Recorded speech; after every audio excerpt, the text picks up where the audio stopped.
You humans and your, what did you call it again? Seven-dimensional propulsion system?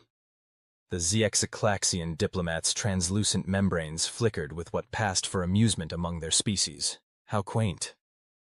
Captain Maya Chen of the Earth Expeditionary Force maintained her poker face, though her right eye twitched ever so slightly. After 6 months of negotiations with the Galactic Council, she was getting real tired of being patronized by beings who thought opposable thumbs were an evolutionary mistake. "Quaint enough to get us here, Ambassador Texlorn," she replied, gesturing to the gleaming bridge of the EFS Hawking. "Or did you think we rode here on photons and prayer?" The ambassador's secondary breathing apparatus made a sound suspiciously like a snort. "My dear Captain, you do realize that your species only achieved faster-than-light travel, what, 70 Earth years ago? The Zexaclaxian Empire was already mapping quantum slipstreams when your ancestors were still arguing about whether the world was flat." Maya smiled. It was the kind of smile that had once made a seasoned Marine sergeant take an involuntary step backward. "Funny you should mention mapping, Ambassador. Would you like to see our latest navigation charts?" "Oh, please." Texalorn's tentacles waved dismissively. "I suppose you've managed to map out a few thousand light-years of local space? How industrious of you." Lieutenant Rodriguez, manning the navigation console, caught Maya's eye and grinned. This was going to be good. "Computer," Maya called out. "Display Strategic Chart Alpha 7, full holographic projection." The bridge's lighting dimmed as a massive three-dimensional star map materialized around them. But this was no ordinary star chart. As the projection expanded, layers upon layers of mathematical equations began to interweave between the stars, forming complex geometric patterns that seemed to fold in on themselves in ways that made the ambassador's eyestalks cross. What am I looking at?" Texalorn's usual patronizing tone had acquired a distinct note of unease. "Oh, just a little something we worked out while studying what you folks call quantum slipstreams," Maya said casually, examining her fingernails. "We noticed they weren't actually limited to three-dimensional space, or four-dimensional space-time for that matter. Turns out reality's got a few more layers than that." The ambassador's chromatophores were rapidly cycling through colors that probably indicated extreme distress. But that's impossible. The quantum barrier between dimensions is only a barrier if you try to brute force your way through it, Lieutenant Rodriguez chimed in, clearly enjoying himself. "But if you think of it more like, let's say folding a piece of paper instead of trying to punch through it." "The Alcubierre drive was just the beginning," Maya continued, walking through the holographic display. "A cute little proof of concept that showed us we could bend space. But once we really started diving into the math, we realized space wasn't the only thing we could bend." She paused for dramatic effect, watching as the ambassador's tentacles began to twitch nervously. "Time, probability, quantum states, they're all just different aspects of the same fundamental fabric. And once you understand how to manipulate that fabric across all 7 primary dimensions simultaneously..." 7 primary dimensions? Texalorn's translator seemed to be struggling with the concept almost as much as the ambassador was. "Oh yes. Though technically it's 7 accessible dimensions. There are probably more, but we haven't figured out how to reach those yet. Give us another decade or two." Maya winked at Rodriguez, who was trying very hard not to laugh. The holographic display shifted, showing a simulation of the EFS Hawking in flight. The ship seemed to blur, existing in multiple states simultaneously as it navigated paths that somehow managed to be shorter than a straight line. "You see, Ambassador, while the rest of the galaxy was content to surf quantum slipstreams like they were cosmic highways, we humans asked ourselves a different question. Why follow the roads when you can fold the map?"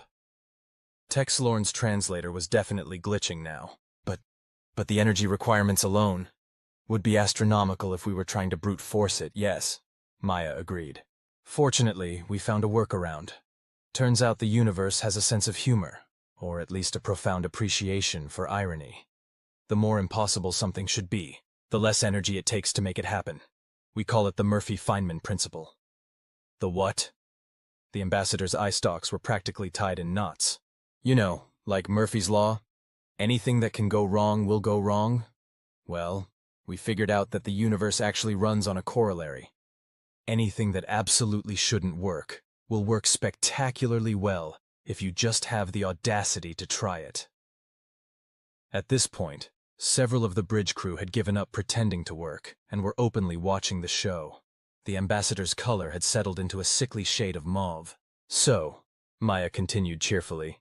We built a drive system that, by all conventional physics, should cause the ship to implode, explode, and cease to have ever existed, all at the same time.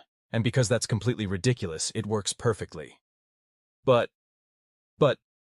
that's not how science works. Tex Lorne's tentacles were flailing in what might have been existential despair. Maybe not where you come from, Rodriguez muttered under his breath. Maya shot him a look that said, "Don't overdo it," before turning back to the ambassador.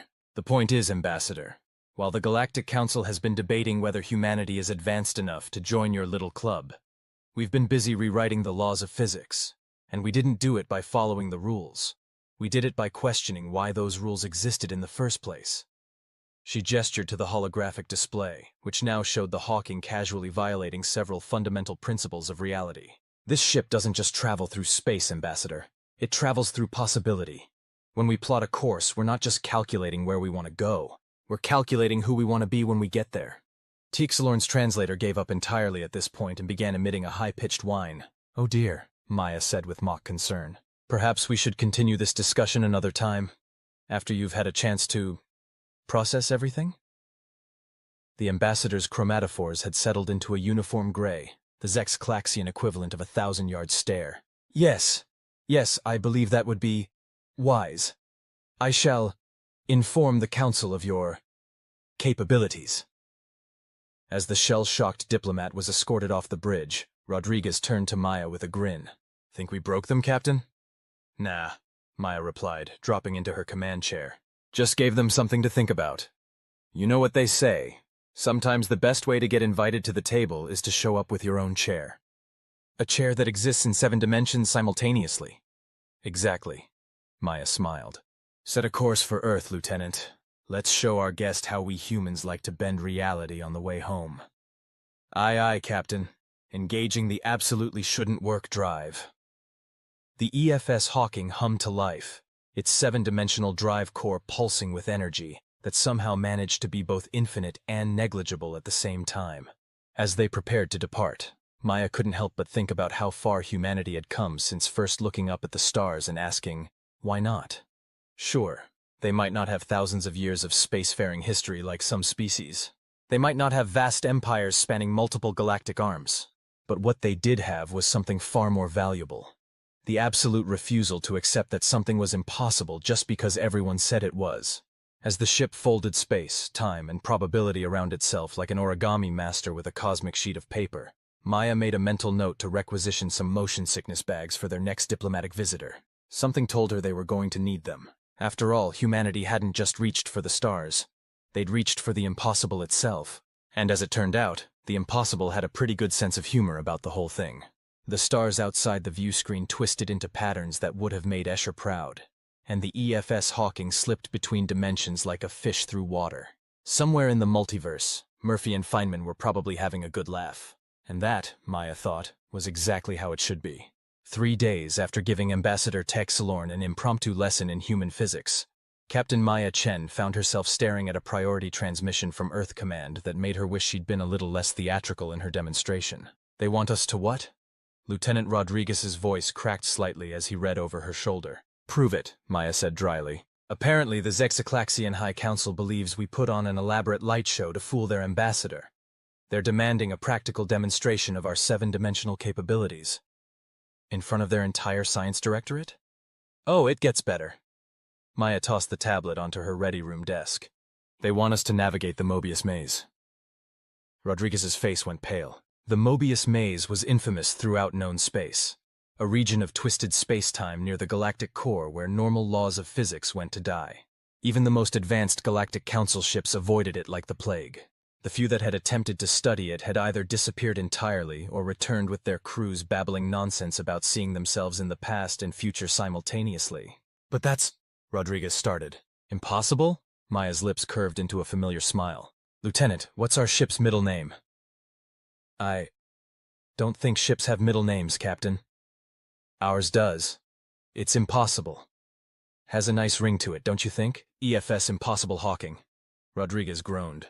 "You're enjoying this way too much." "Maybe." Maya stood and stretched. "Call a senior staff meeting, and get Dr. Patel from Theoretical Physics up here. If we're going to dance through a region of space that makes Klein bottles look simple, we might as well do it with style. The meeting room was unusually crowded.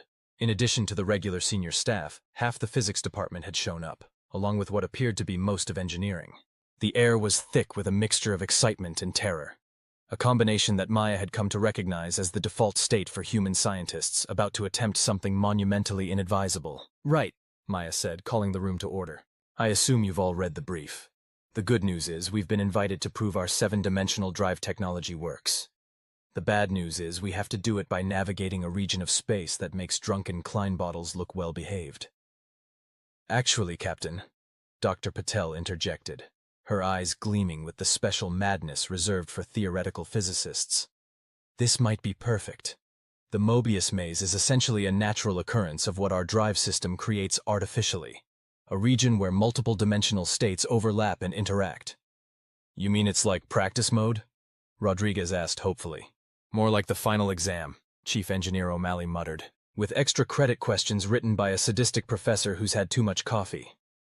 "The real question," Maya said, "is whether we can use the maze's own properties to enhance our drive's capabilities." "Dr. Patel?" The physicist was already scribbling equations on a tablet. "In theory, yes. The maze's dimensional instabilities should actually amplify our ability to manipulate space-time. It's like, imagine you're trying to fold a piece of paper that's already been crumpled. The existing creases make it easier to create new folds. And harder to predict where those folds will take you," O'Malley pointed out. "True," Dr. Patel conceded. "But that's where our Murphy-Feynman principle comes in. The more unpredictable and chaotic the environment, the more likely our this shouldn't work approach is to succeed." Maya leaned back in her chair, considering. "So you're saying that by entering an area of space that's already breaking the laws of physics, we can break them even more efficiently," Dr. Patel finished, beaming. "It's like having the universe itself as a co-conspirator in our reality-bending shenanigans." "I love it," Maya declared. "O'Malley, can the drive handle that kind of dimensional feedback?" The engineer shrugged. "Honestly, no idea. But since when has that stopped us?" "Good point. All right, people, let's make this happen. Dr. Patel, I want you and your team working with engineering to modify our dimensional mapping algorithms. If we're going to surf chaos, we might as well build a better surfboard." "What about the Zexclaxian Science Directorate?" Rodriguez asked. "They're sending an observation ship to verify our demonstration." Maya's smile turned predatory. "Oh, we'll give them something to observe. In fact..." She paused, an idea forming. "Dr. Patel, is there any reason we couldn't use the maze's properties to let them see exactly how our drive works?" "You mean... oh." The physicist's eyes widened. "If we calibrate the dimensional resonance correctly, we could create a sort of reality window. They'd be able to see all 7 dimensions we're operating in simultaneously." "Would it fry their brains?" O'Malley asked, sounding more curious than concerned. "Only temporarily," Dr. Patel assured him. "Probably." "Perfect." Maya stood. "Let's get to work. I want preliminary tests running within 48 hours. And someone please make sure we have those motion sickness bags I requisitioned. Something tells me our Zexclaxian friends are going to need them." As the meeting broke up, Rodriguez lingered behind. "Captain, you do realize that if this works, we'll be revealing some of our most advanced technology to a potentially hostile alien species?" "Oh, Lieutenant." Maya's eyes sparkled with mischief. "We won't be revealing anything. We'll be rubbing their faces in it. There's a difference." "And Earth Command is okay with this?" Their exact words were, "Demonstrate our capabilities in a manner that leaves no doubt about humanity's technological advancement. I'm just following orders." She paused, very creatively. Rodriguez shook his head, but he was grinning.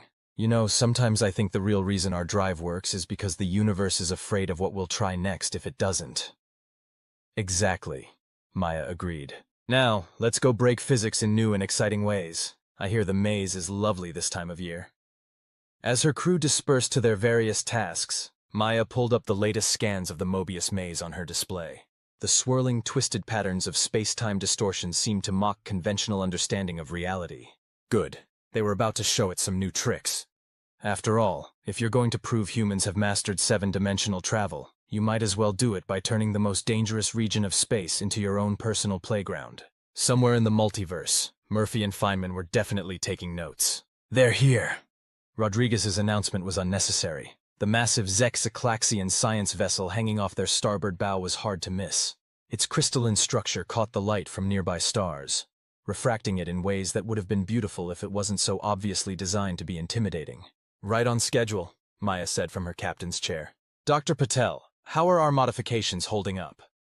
The physicist didn't look up from her console, where equations were scrolling faster than most humans could read. The dimensional resonance amplifiers are stable, though I should note that stable is a relative term when you're about to dive into a region of space that makes topology cry. Noted.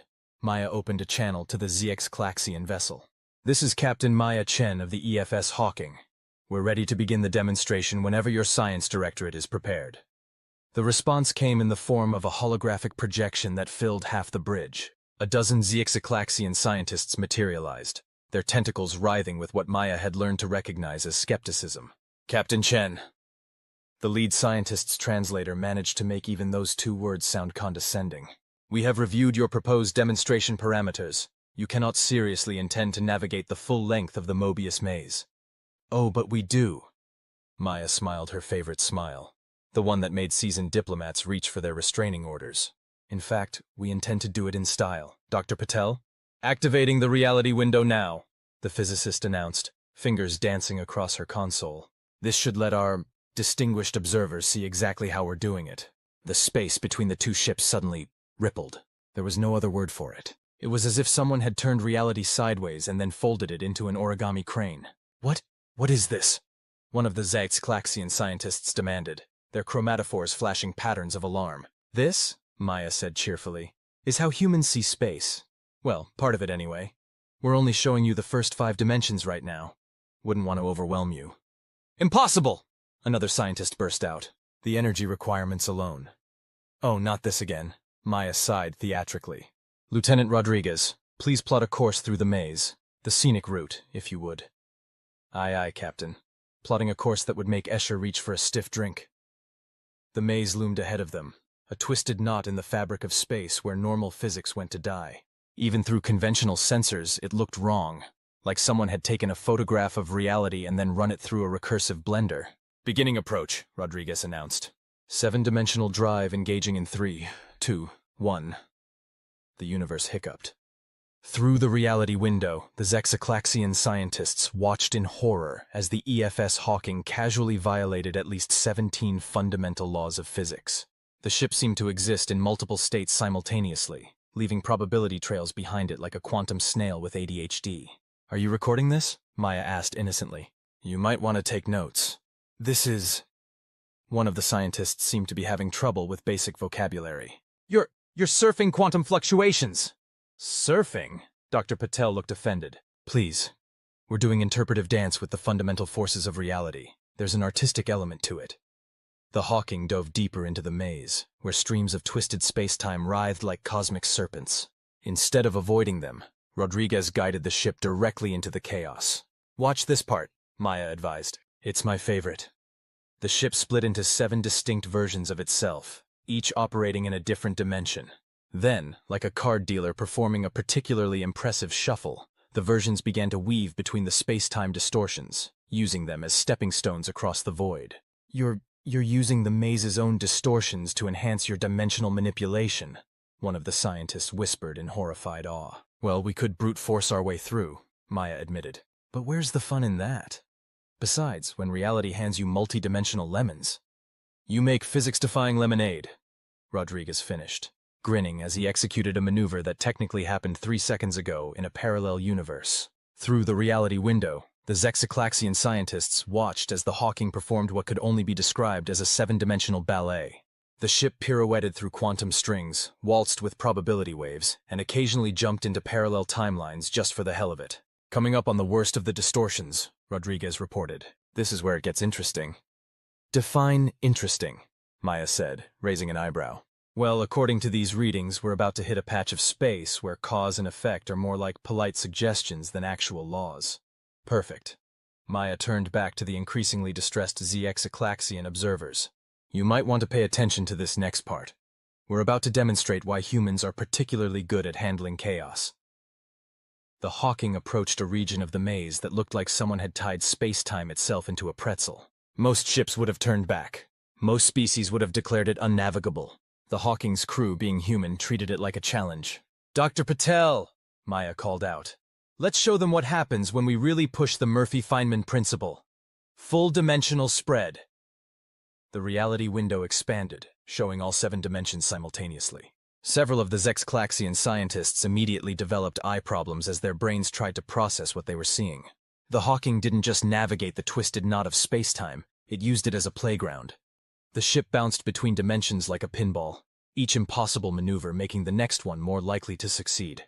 It was chaos theory given form, probability manipulation turned into an art form. "This is beyond impossible," one of the scientists protested. "Exactly," Maya agreed cheerfully. "That's why it works so well. Rodriguez, bring us home."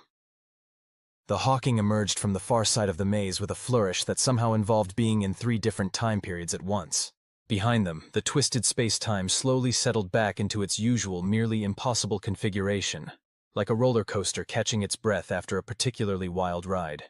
"Navigation complete," Rodriguez announced. "All 7 dimensions present and accounted for, though I think we may have accidentally created a new theorem of quantum mechanics somewhere in there." "Add it to the list," Maya said. She turned back to the Zexclaxian scientists, most of whom appeared to be having existential crises. "So, shall we discuss humanity's application to the Galactic Council? Or would you like another demonstration? We could do it backwards this time. Technically, we already did, in Dimension 6, but most people missed it." The lead scientist's translator crackled as they struggled to form words. This changes everything we thought we knew about dimensional physics." "Oh, it gets better," Dr. Patel chimed in. "We actually discovered 3 new dimensions while we were in there. We're just not using them yet because we haven't figured out what to name them." Maya held up a hand before the scientists could have collective aneurysms. "The point is, while the rest of the galaxy was building better roads, humanity asked why we needed roads at all. Sometimes the best way forward is sideways, upways, and through several probability matrices at once." But how do you control it?" one of the scientists managed to ask. "Control?" Maya laughed. "We don't control it, we cooperate with it. The universe has a sense of humor. We just learned how to tell better jokes." As the Zexclaxian science vessel transmitted its findings back to the Galactic Council, along with what appeared to be several letters of resignation from its senior staff, Maya settled back in her chair with a satisfied smile. "Rodriguez," she said, "set a course for Earth. The normal way this time. I think we've broken enough laws of physics for one day." "Aye, aye, Captain. Though technically, since we created those temporal loops back there, we're still breaking them right now, I know." Maya grinned. "Isn't physics fun when you stop taking it so seriously?" The EFS Hawking engaged its drive, slipping between dimensions with the casual grace of a ship that had long since stopped caring what was supposed to be impossible. Behind them, the Mobius maze continued its eternal dance with reality, perhaps a bit more enthusiastically than before. After all, it's not every day you get to help humans rewrite the laws of physics. And somewhere in the multiverse, Murphy and Feynman were definitely comparing notes, and probably planning their next impossible joke on the universe. "Captain, you might want to see this." Rodriguez's voice carried the particular tone that Maya had come to recognize as, "The universe is about to make our lives interesting again." It had been 2 weeks since their Mobius maze demonstration, and the resulting chaos in the galactic scientific community had been everything Maya could have hoped for, and more. 3 prestigious physics journals had simultaneously published and retracted papers about human dimensional theory, largely because their peer review process couldn't agree on whether the math was brilliant or insane. "What is it this time?" Maya asked, making her way to his station. "Did we accidentally create another temporal causality loop? Because I told engineering to stop doing that during lunch breaks." "No, ma'am. Well, yes, actually. There's still that one from last Thursday that keeps showing up every 3rd Tuesday. But that's not the issue." He pointed to his display. "We're picking up some unusual readings from the maze. It seems our little demonstration had some side effects." Maya leaned in to study the sensor data, and her eyebrows climbed steadily upward. "Are those—" "Yep, dimensional echoes, big ones. According to Dr. Patel's preliminary analysis, our 7-dimensional maneuvering may have, well, taught the maze some new tricks," Maya finished, a mix of pride and concern in her voice. "Show me." The main view screen lit up with a real-time feed from their long-range sensors. The Mobius maze, That twisted knot of space-time that had already been an affront to conventional physics was now doing things that made their previous demonstration look positively tame by comparison. "Oh my," Maya said softly. "We appear to have given reality dancing lessons." Dr. Patel's voice came over the comm, breathless with excitement. "Captain, you need to see these readings. The maze isn't just replicating our dimensional manipulations, it's innovating. It's like we showed it the basic steps, and now it's improvising." "Is that good or bad?" Rodriguez asked. "Yes," Dr. Patel replied enthusiastically, which answered exactly nothing. Before Maya could request clarification, another voice cut in. The ship's AI, which normally had better manners than to interrupt. "Captain, priority transmission from Galactic Council headquarters. Multiple signatures. They appear to be somewhat agitated." "Put them through," Maya sighed. "Let me guess. They've noticed their favorite spatial anomaly is taking creative liberties with the nature of reality?" The view screen split into multiple sections, each showing a different species representative. The Zexclaxian High Councilor's chromatophores were cycling through colors so rapidly they were probably inventing new ones. "Captain Chen," the Councilor's translator managed to convey both respect and accusation in the same tone. "Would you care to explain why the Mobius maze is now generating what our scientists describe as recursive probability cascades with a sense of artistic flair?" Maya adopted her most innocent expression. "Well, Counselor, when you expose a naturally occurring dimensional anomaly to new methods of spatial manipulation, there's always the possibility of, let's call it inspired learning." "Inspired learning?" Another counselor, this one a being that appeared to be made primarily of crystalline mathematics, chimed in. "The maze just created a perfect Klein bottle in 11 dimensions, then used it as a jump rope." "Really?" Dr. Patel's voice carried far too much enthusiasm. "That's remarkable. The quantum harmonics alone would—" "Oh, sorry, Captain. Muting now." Maya resisted the urge to pinch the bridge of her nose. "Distinguished counselors, I assure you that this development, while unexpected, is not necessarily a cause for concern. Think of it as reality expressing itself more creatively." "More creatively?" The Zexiclaxian's translator seemed to be developing a stress-induced stutter. "It's rewriting the laws of physics in iambic pentameter." "Well, at least it's cultured," Rodriguez muttered under his breath. Before Maya could diplomatically suggest that maybe this was all for the best, another alarm chimed. The ship's AI managed to sound both amused and concerned. "Captain, we're detecting multiple ships approaching the maze. Signatures match, well, every major scientific institution in the galaxy, apparently. Everyone wants to study it," Maya realized, "now that it's doing new tricks." "This is unprecedented," the crystalline counselor declared. "The scientific implications alone could be either revolutionary or catastrophic," Maya finished. "Which is why I suggest that humanity, with our unique understanding of seven-dimensional physics and our experience in making the impossible work, should take the lead in studying these new developments." There was a long pause as the counselors processed this. Maya could practically see the calculations running behind their various sensory organs. The political implications, the scientific potential, the fact that humans had basically turned their most feared spatial anomaly into an interdimensional performance artist. Finally, the Zexiclaxian spoke. "You planned this." Maya's smile was a masterpiece of practiced innocence. "Counselor, I assure you that teaching the fundamental structure of space-time to express itself through interpretive dance was not part of our original demonstration plans." She paused. "Though I have to admit, it does have a certain elegance to it." "The council will need to deliberate," another counselor announced. "In the meantime, Captain Chen, your ship will coordinate the research efforts. Try to prevent any further physics from becoming self-aware." After the transmission ended, Rodriguez turned to Maya with a knowing look. "You absolutely planned this. Lieutenant, I am shocked that you would suggest I intentionally created a situation where the Galactic Council would have no choice but to recognize humanity's expertise in dimensional physics." She paused. "Though I will admit, the artistic expression was a delightful bonus." "Captain," Dr. Patel's voice cut in again. "The maze just created a perfect fractal pattern across 9 dimensions, and I swear it's trying to communicate through quantum probability waves." Maya's smile widened. "Well, we did want to make first contact with new forms of intelligence. We just didn't expect it to be with space-time itself." She settled back into her command chair. "Rodriguez, plot a course back to the maze. If reality wants to learn to dance, the least we can do is teach it some new steps." "Aye, aye, Captain. Though maybe this time we can avoid teaching it jazz?" I'm not sure the universe is ready for quantum bebop.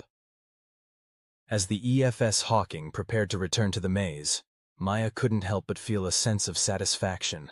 They had set out to prove humanity's mastery of seven-dimensional physics, and instead they'd accidentally taught reality itself to think outside the box. Though technically, she supposed, thinking outside the box was now a recursive function across multiple dimensions of probability. Murphy and Feynman would be so proud.